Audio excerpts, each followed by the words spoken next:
And Sanskrit by Archana Gupta channel में आपका पुनः स्वागत है।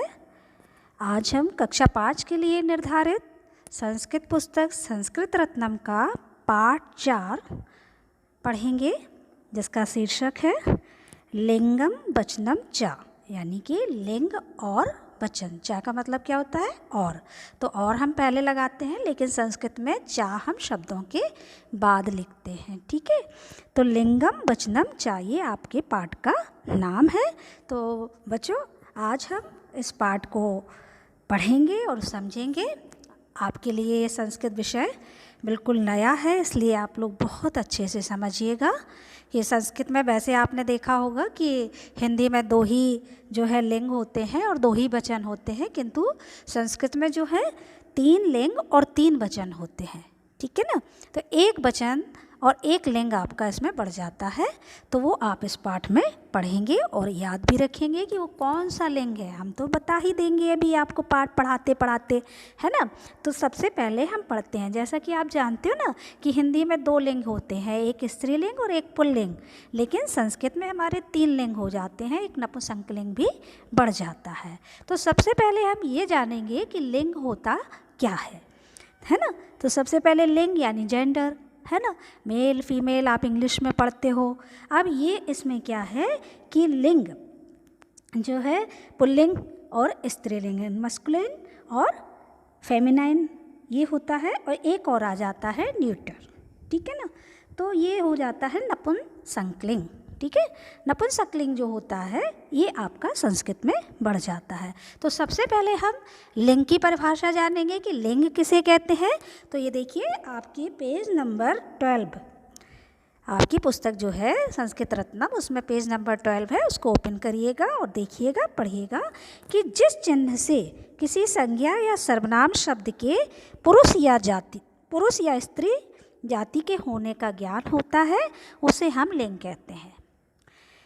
वो चिन्ह जो किसी संज्ञा या सर्वनाम यानी नाउन और प्रोनाउन, यानी नाम वाली जो वस्तु है, वो नाम वाले जो भी होते हैं, वो नाम नेमिंग वर्ड आल काल नाउन, जितने भी नाम वाली चीज़ें हैं वो सब संज्ञा के अंतर्गत आती हैं नाम, और जो है सर्वनाम उनके बदले में जो बोले जाते हैं उन्हें हम सर्वनाम कहते हैं। ये तो आपको पता ही है ना, जो संज्ञा के बदले में जो शब्द प्रयोग किए जाते हैं। तो ये जो जिस चिन्ह से किसी संज्ञा या सर्वनाम शब्द के पुरुष या स्त्री होने का ज्ञान होता है, उसे हम लिंग कहते हैं। वो शब्द जो हमें पुरुष का बोध कराए कि ये पुरुष है, पुल्लिंग है, या जो स्त्री का बोध कराए कि ये स्त्रीलिंग है, तो उसे हम लिंग कहते हैं। तो संस्कृत भाषा में 3 लिंग होते हैं। पहला लिंग है, देखो पुल्लिंग दिया हुआ है, दूसरा है स्त्रीलिंग, तीसरा है नपुंसकलिंग। ये आप देख रहे हो ना, दिए हुए हैं। अब पुल्लिंग को समझते हैं हम कि पुल्लिंग किसे कहते हैं।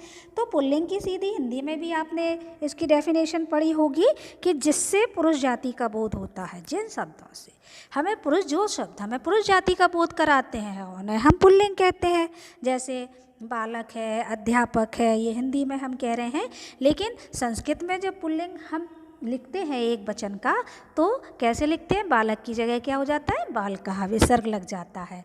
अध्यापक है तो अध्यापक की जगह क्या हो जाता, अध्यापकः, यानी विसर्ग लग जाता है। जैसे मान लीजिए कोई नाम भी ले लें, राम है, श्याम है, ये हिंदी में हम राम श्याम कहते हैं, लेकिन संस्कृत में हम क्या कहते हैं, रामः, श्यामः, सूर्यः, चंद्रः, ये सारे जो हैं आपके पुल्लिंग शब्द हैं। ये हमें पुल्लिंग का बोध कराते हैं। जैसे अश्व मीन्स घोड़ा होता है तो अश्वः, सिंह मीन्स शेर होता है तो सिंहः। इस प्रकार से जिससे हमें पुरुष जाति का बोध होता है उसे हम पुल्लिंग कहते हैं। तो देखिए, जैसे बालकः, अध्यापकः, ये आपके दिए हुए चित्र भी देख रहे हैं। अब आते हैं स्त्रीलिंग के, स्त्रीलिंग पर कि स्त्रीलिंग किसे कहते हैं। तो जैसा कि अभी क्या था कि पुल्लिंग में क्या है, जो हमें पुरुष जाति का बोध कराते हैं, उसके अपोजिट क्या हो जाएगा, विपरीत, कि हमें जो स्त्री जाति का बोध कराए उसे हम स्त्रीलिंग कहते हैं। जिससे हमें स्त्री जाति का बोध होता है उसे हम स्त्रीलिंग कहते हैं। जैसे बालिका,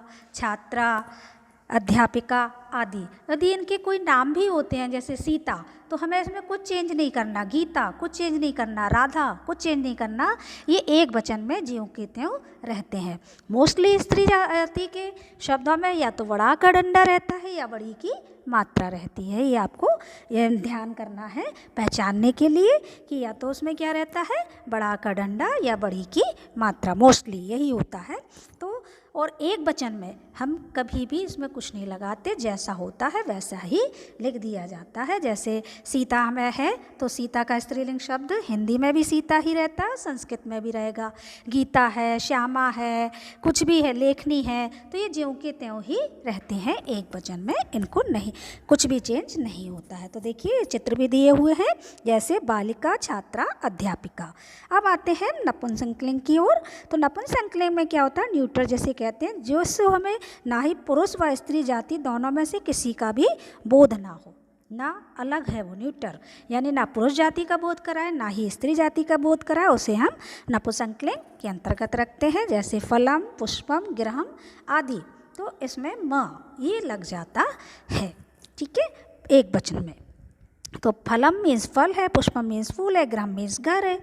तो अब हम चलते हैं, इसमें क्या दिया है डिटेल में देखते हैं, पढ़ते हैं। संस्कृत भाषा में पुल्लिंग और नपुंसकलिंग के भेद करने का आधार सजीव और निर्जीव नहीं है। जैसे कि हम देखते हैं ना, जो सजीव वस्तुएं होती हैं तो पुल्लिंग है कि स्त्रीलिंग है, ये हम समझ जाते हैं, दिख जाता है। नपुंसकलिंग के भेद करने का आधार सजीव और निर्जीव नहीं बताया गया है संस्कृत में, अपितु वस्तुओं के शब्दों का लिंग निर्धारण उसके स्वभाव आदि के आधार पर ही होता है, जिसे अभ्यास से ही समझा जा सकता है। जितना आप इसका अभ्यास करेंगे आपको धीरे धीरे वो चीज़ समझ में आती जाएगी कि कौन सा वर्ड जो है वो पुल्लिंग के अंतर्गत है और कौन सा स्त्रीलिंग के और कौन सा जो है नपुंसकलिंग के अंतर्गत है। तो जैसे हंसता है, आप कहेंगे हंसता मीन्स हाथ होता है ना, ये सजीव है, पुल्लिंग के अंतर्गत इसका बोध कराया जाता है। लेकिन वही शरीर का या ये भी शरीर का एक अंग है, और वही दूसरा अंग इसमें उदाहरण में दिया है कि उदरम, उदरम माने होता है पेट, ये भी हमारे अंग में ही आता है शरीर के, लेकिन जो उदरम शब्द है वो हमें नपुंसकलिंग का बोध कराता है। ठीक है ना बच्चों। तो अब देखिए संस्कृत भाषा में अभी आपने लिंग पढ़ लिए 3, है ना, उनकी डिटेल पढ़ ली, परिभाषा पढ़ ली। अब हम आते हैं वचन की ओर, जिनको कि हम नंबर्स बोलते हैं, यानी कि जिससे हमें वैसे ही पता चलता है कि नंबर्स माने संख्या होता है। तो ये क्या होता है, संस्कृत भाषा में 3 वचन होते हैं, एक वचन, द्विवचन और बहुवचन। जैसा कि नाम से ही स्पष्ट है कि व्यक्ति या वस्तु की संख्या ही वचन के भेद कराने का आधार है। ऐसे पता चले कि एक व्यक्ति है, 2 व्यक्ति हैं या अनेक व्यक्ति हैं, तो ये जो है हमें केवल संख्या से पता चलता है कि एक वचन है कि द्विवचन है कि बहुवचन है। यदि हम कहते हैं कि एक मेज, फिर कहा 2 मेज, फिर कहा अनेक मेज, तो है ना, ये पता चल जाता है कि एक वचन है, 2 द्विवचन है, और अनेक आ जाता है आपका किसमें, बहुवचन में, यानी बहुत सी। ठीक है ना। तो ये जो है आपका केवल वचन जो है किसी भी व्यक्ति या वस्तु की संख्या ही वचन के भेद करने का आधार होता है। उसी से हमें पता चलता है कि ये किस वचन का है। अब इनकी हम परिभाषा जान लेते हैं। एक वचन किसे कहते हैं? तो जिन शब्दों से एक वस्तु या एक व्यक्ति का ज्ञान होता है या बोध होता है उसे हम एक वचन कहते हैं। जैसे सूर्यः, कपोतः, बालकः आदि। सूर्य मीन्स सूर्य, कपोतः मीन्स ये कबूतर, और बालका मीन्स बालक। अब है द्विवचन। तो जिन शब्दों से किसी वस्तु या व्यक्ति की संख्या 2 हो ऐसा ज्ञान होता है उन्हें हम द्विवचन कहते हैं।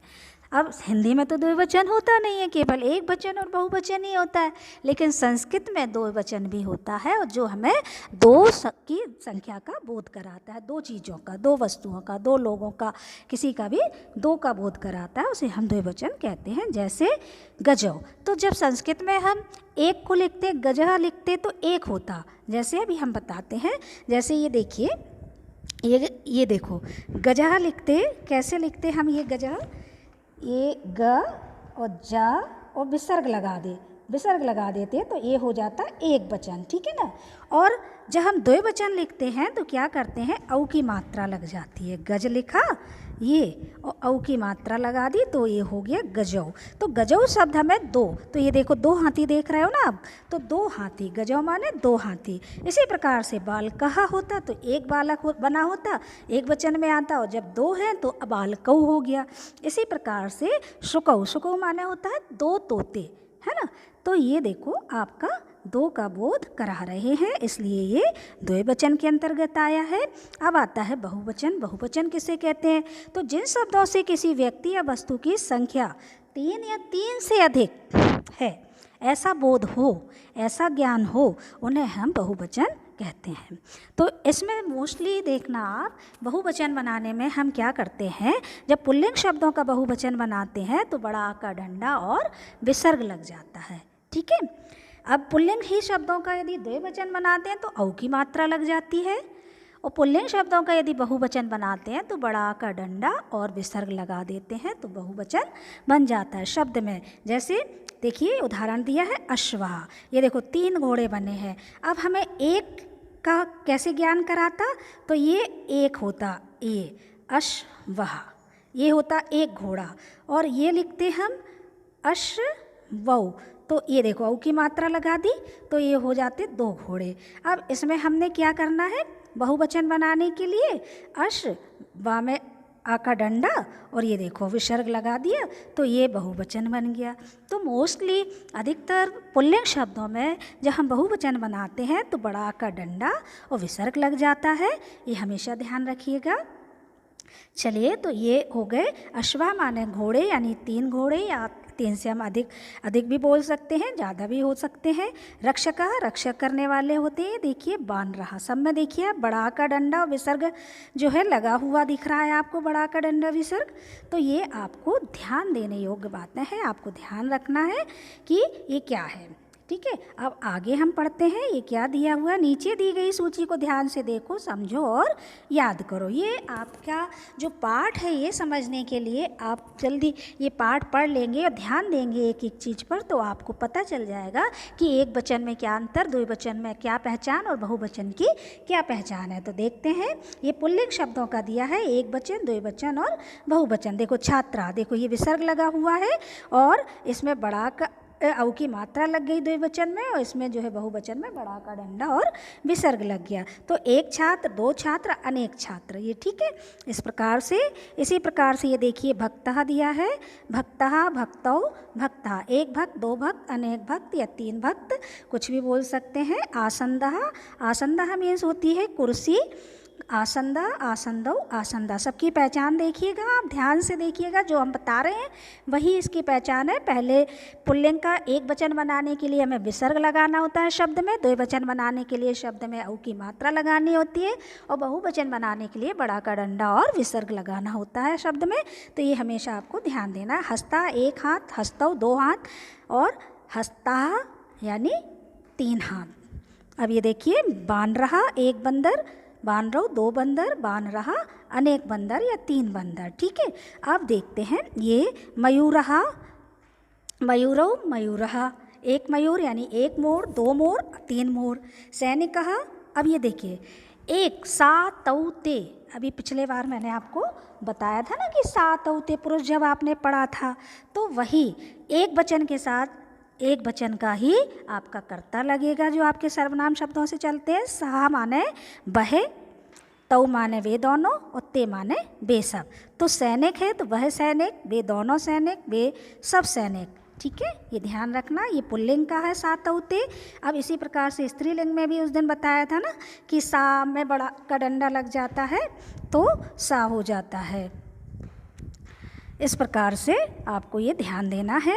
आगे आप देखिए एक वचन, अब स्त्रीलिंग शब्द पढ़ते हैं, एक वचन, द्विवचन और बहुवचन। अब स्त्रीलिंग में भी बताया था आपको पहचान कि आ का डंडा लगाते हैं, तो जैसा शब्द होता एक वचन में वो नहीं चेंज किया जाता। तो इसमें तो देखो जैसा बालिका है तो वही लिखा है कि बड़ा का डंडा। अब इसका द्विवचन बनाने के लिए हमें एक ही मात्रा लगानी होती है। क्या लगाना? मोस्टली शब्दों में एक ही मात्रा लगती है। बालिका, बालिके, बालिका, यानी 1 लड़की, 2 लड़की और 3 लड़कियाँ। तो ये अब देखिए लता, लता माने होती है बेल, लता, लते, लता, एक ही मात्रा लगी इसमें भी बड़ा का डंडा विसर्ग लगा है स्त्रीलिंग में भी बहुवचन बनाने के लिए। देखिए पहचान है वो ध्यान रखिएगा, 1 लता, बेल, 2 बेल और 3 बेल। इसी प्रकार से ये मक्षिका, मक्षिका माने मधुमक्खी, मक्खी होती है और मक्खी होती है, मक्षिका मक्खी, 1 मक्खी, मक्षिके 2 मक्खी, मक्षिका अनेक या 3 मक्खियाँ। अब ये जो है उत्पीठिका, उत्पीठिका माने होती है मेज, तो उत्पीठिका 1 मेज, उत्पीठिके 2 मेज, उत्पीठिका 3 मेज। इसके बाद कपाटिका, कपाटिका माने होता है किवाड़, तो कपाटिका 1 कपाटिका, 2 कपाटिका यानी 2 किवाड़ और कपाटिका यानी 3।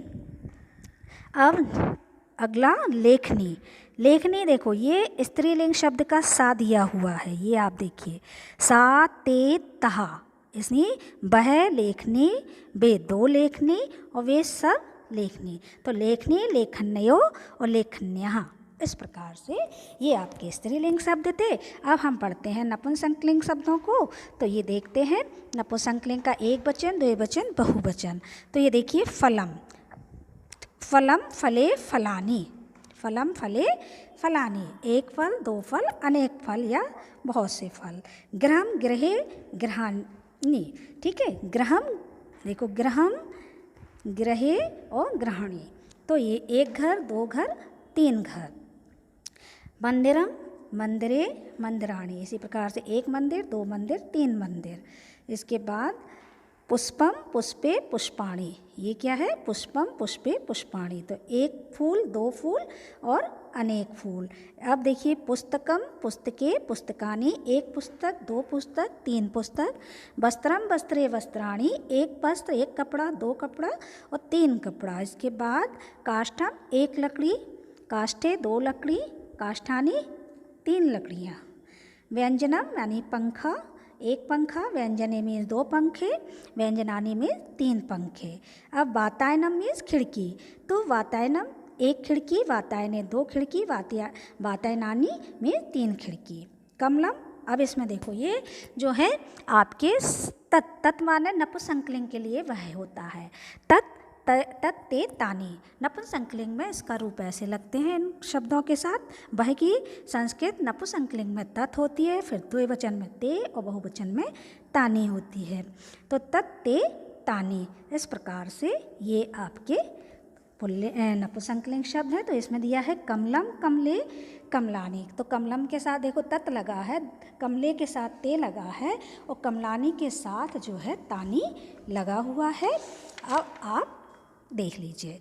तो बच्चों उम्मीद है आपको ये पाठ जो है समझ में आ गया होगा। अगले पाठ में हम फिर मिलते हैं, तब तक के लिए धन्यवाद, नमस्कार।